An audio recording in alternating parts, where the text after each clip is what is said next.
जय हिंद बच्चों। इस वीडियो में हम लोग कॉम्बिनेशन ऑफ कैपेसिटर के सेकंड केस पैरेलल कॉम्बिनेशन का स्टडी करेंगे।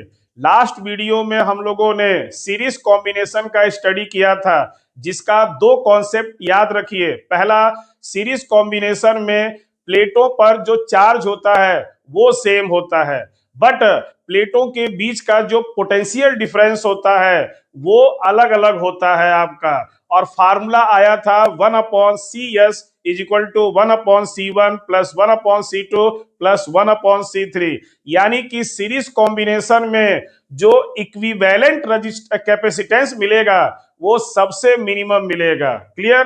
तो अब चलते हैं पैरेलल कॉम्बिनेशन का स्टडी करने। तो सबसे पहले पैरेलल कॉम्बिनेशन में कैपेसिटर को कैसे कनेक्ट करेंगे। तो पैरेलल कॉम्बिनेशन में अगर आपको कनेक्ट करना है तो आपका सारे कैपेसिटर के पहले प्लेट को, सारे कैपेसिटर के एक प्लेट को एक पॉइंट से कनेक्ट कर दीजिए और दूसरे प्लेट को दूसरे पॉइंट से कनेक्ट कर दीजिए। जैसे कि यहाँ 3 कैपेसिटर है जिनका मैंने एक प्लेट ए पॉइंट से कनेक्ट किया है और जो सेकंड प्लेट है वो बी पॉइंट से कनेक्ट किया है। क्लियर? अब ए पॉइंट को एक इलेक्ट्रिक सोर्स से जोड़ करके इसको चार्ज देंगे प्लस क्यू आपका। क्लियर? अब यहां के बाद चार्ज जो है डिस्ट्रीब्यूट हो जाएगा। मान लेते हैं इस वाले में चार्ज गया Q1 और इस वाले में चार्ज गया Q2 और इस वाले में चार्ज गया क्या आपका Q3। ठीक है?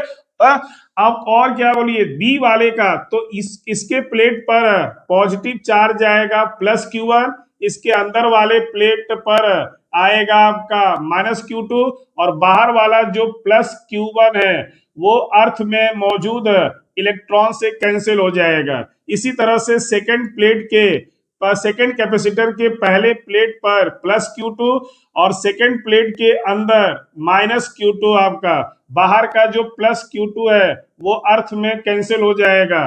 फिर थर्ड कैपेसिटर के पहले प्लेट पर +Q3 और सेकंड प्लेट पर -Q3 और बाहर वाला जो +Q3 है वो आपका अर्थ से कनेक्ट करने के बाद कैंसिल हो जाएगा। तो ये हमने अर्थ से कनेक्ट कर दिया बी पॉइंट को आपका। क्लियर?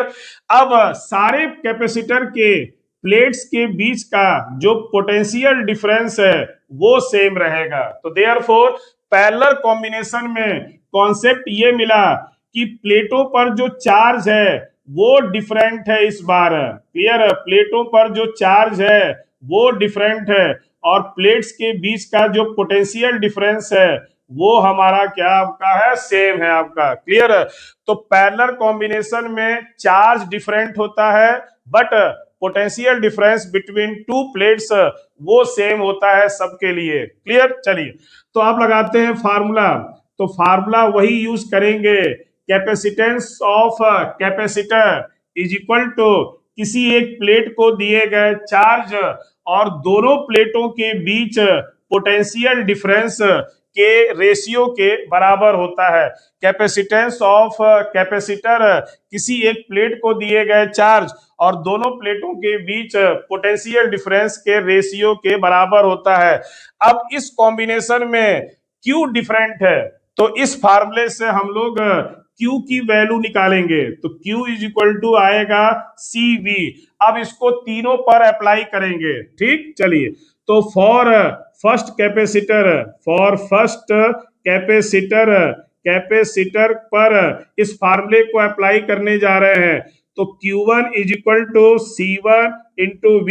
C1 है फर्स्ट कैपेसिटर का कैपेसिटेंस, C2 है सेकेंड कैपेसिटर का कैपेसिटेंस और C3 है थर्ड कैपेसिटर का कैपेसिटेंस। ठीक? चलिए अब for second capacitor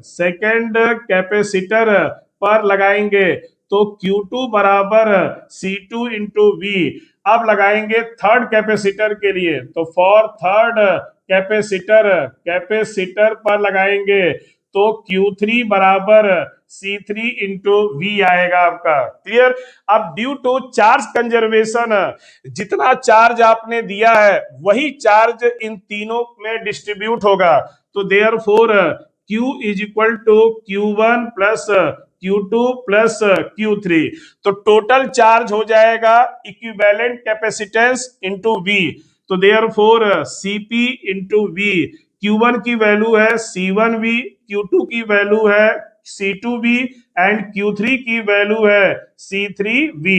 right side से V कॉमन ले लेंगे तो then we get C1 plus C2 plus C3 और लेफ्ट साइड में है Cp इंटू V से V कैंसल हो गया तो therefore Cp is equal to C1 plus C2 plus C3।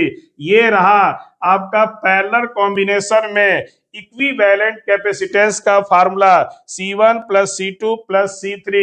यानी कि इस कॉम्बिनेशन में जो हमें इक्विवेलेंट कैपेसिटेंस मिलेगा वो सबसे मैक्सिमम मिलेगा आपका। क्लियर। और सीरीज कॉम्बिनेशन में जो इक्विवेलेंट कैपेसिटेंस मिलेगा वो सबसे मिनिमम मिलेगा आपका। और पैरेलल कॉम्बिनेशन में इक्विवेलेंट कैपेसिटेंस सबसे मैक्सिमम मिलेगा। क्लियर। ओके, थैंक यू, जय हिंद।